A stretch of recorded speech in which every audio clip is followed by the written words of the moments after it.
Vă mulțumesc mult, domnilor. Un interviu în exclusivitate cu Roberta Metsola, președinta Parlamentului European, intervievată de Andreea Dumitrescu. Tema numărul 1, ce se întâmplă cu aderarea României la Schengen. Astăzi, PPE a adoptat o rezoluție. În interiorul rezoluției se vorbește despre aderarea imediată a României la spațiul Schengen. E doar o recomandare, este poziția unui partid politic. De la această rezoluție s-a extras delegația Austriei. Inițial, austriecii au anunțat, chiar cancelarul Nehammer, că vor vota împotrivă, dar s-au retras și au lăsat rezoluția să iasă. Roberta Metsola. Today we have a manifesto of the EPP, and there we see strong support for Romania to become a member of Schengen, but we also see again the opposition of the Austrian Chancellor and his party. How can we overcome that? Well, first of all, on behalf of the European Parliament, I can tell you that we have been supporters of Romania joining the Schengen area ever since the criteria and the conditions have been met. We don't want a two-speed Europe. We don't want Romanian citizens that they are feeling that they are discriminated against. So, a few weeks away from the 31st of March deadline for the first step, much needed, much awaited, until the next step where there will be full opening for Romania and Bulgaria, we are going to continue to push. I have confidence in the current presidency of the European Union, the Belgian presidency. I have confidence in the fact that we are here all together in Bucharest to say this loud and clear, that it is about time that Romania joins the Schengen area. Can we overcome this opposition this year? Can we see it happening fully this year? Well, I have, full optimism that we can. I have been saying I would like this to happen while I am President of the European Parliament. This institution has since 2011, together with all Romanian members of the European Parliament, whom I salute today. They are great ambassadors for your country in that institution, that we stand fully behind your country, and I'm hoping that we can still see it sooner rather than later. We also have the European elections coming really soon, and we have an interesting context that more extremist parties will be present in the European Parliament. That's what all analysis tell us. How will this influence the EU's policies? Well, first of all, I'm currently working to ensure that as many people as possible vote in these elections. That is why I'm also in Bucharest. I met with young people. I encourage them to use their vote. Otherwise, others will decide for them. So I will not speculate on the outcome of the result. What I will say is that I stand firmly on the side on who wants to build rather than destroy.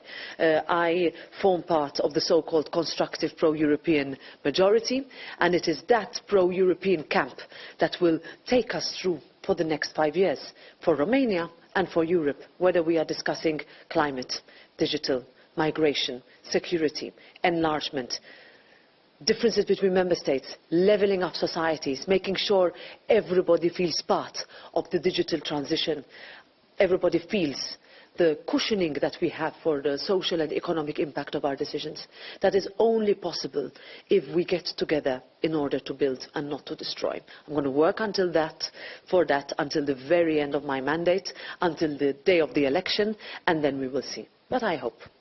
Which policies could we see suffer some compromises because of this presence that will be probably greater in the next European Parliament? Well, first of all, what will have to happen immediately after the elections is an understanding of where we can progress.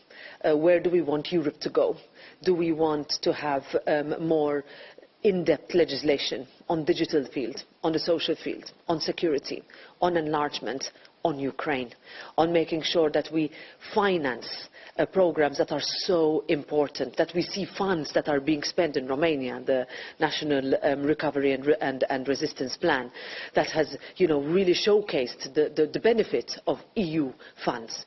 In the European Parliament there will always be members who want to vote against that, but I don't worry about that. There will be a majority that will vote for, and it is one that we need to speak to, that we need to speak about. And if there are concerns, we address them. If there are frustrations, we answer them. The mistake would be to ignore them. That's why we are campaigning. We are campaigning to see, especially in Romania, member of the European Union since 2007, transformational effect. Everybody agrees that this was a good thing. Can there be things that can improve? Always. Can there be things that we could have done better? Yes. But I think we can be really proud of what we achieved, and we still have a lot to do.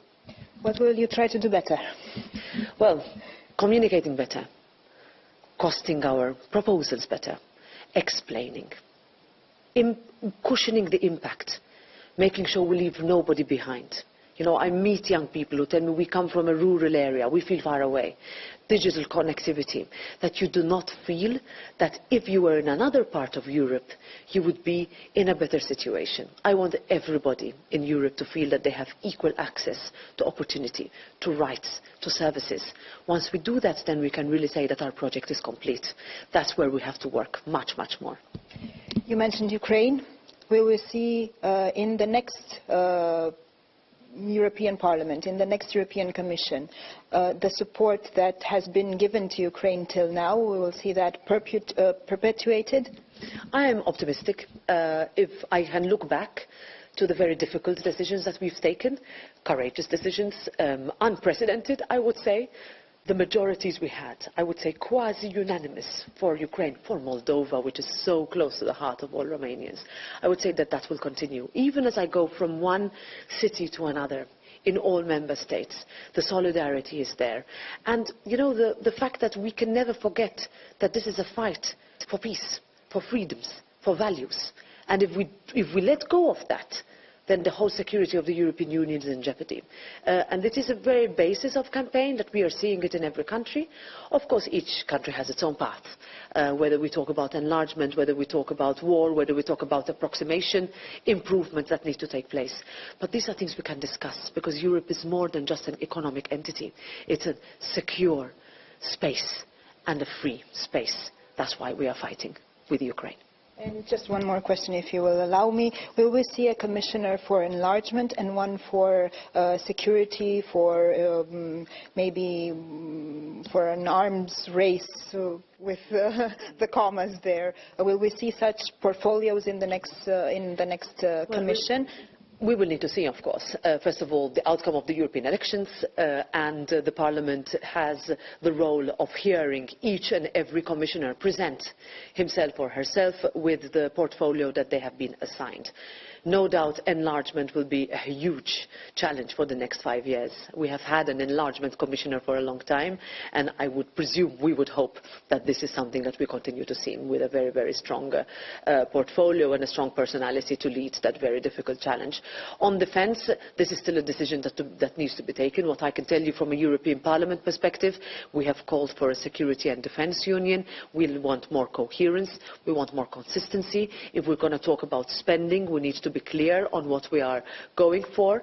We have to make sure that we complement, we do not compete with NATO. We need to make sure also that we speak with one voice. This is not what we've seen in the past a few years, and I would like that to happen. But the challenges have meant that we are standing more united than ever before.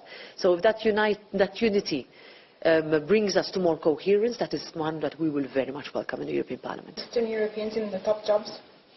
Everybody.